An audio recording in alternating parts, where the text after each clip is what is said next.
Daily Fiscal Pulse for the 8th of April, 2026. Same as always. One day look back. What you're seeing is how the flows landed through Wednesday's close.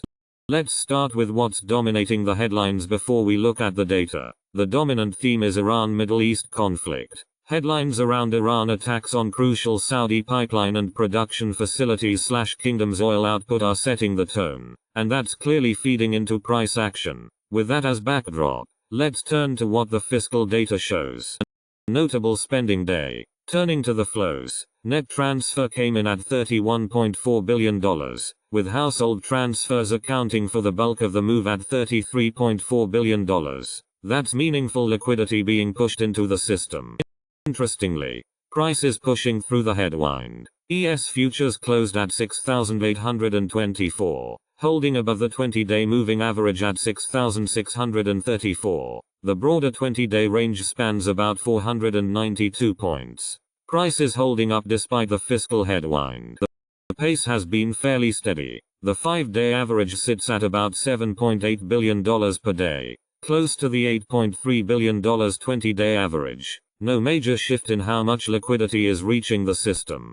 On a year-over-year basis, the pattern is consistent. Fiscal year-to-date spending is sitting at $1,105.8 billion, which is roughly 32% above the same period last year. That's a meaningful increase in fiscal support, and it does matter for overall liquidity.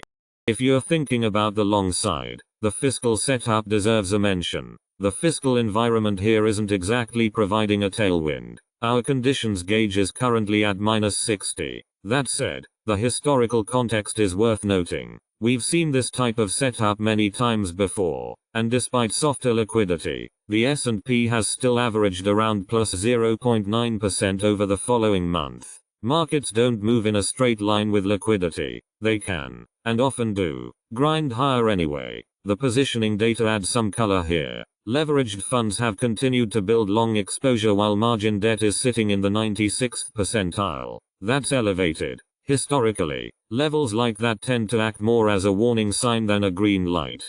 Here's where all of that comes together. With fiscal flows running below last year's levels, the cushion in the system just isn't as strong. When news is supportive, markets can still grind higher. But when risk events hit, like an escalation in the Iran-Middle East conflict, the downside can move faster, simply because there's less liquidity underneath to absorb it. We're also seeing 2 consecutive days of rising fiscal transfers. In our research, that type of pattern has historically preceded short-term strength in ES. It's not a guarantee, but it's a setup we track closely. A couple of things on the horizon worth flagging. The 15th of April brings the individual income tax deadline, largest single-day drain of the year, which can shift short-term flows. The 15th of April individual income tax deadline is the single largest reserve drain event of the year. So yes, fiscal drag is clearly showing up in the data, but the pace of tightening may be starting to stabilize. The next move likely comes down to how these scheduled flows land. That's where we are.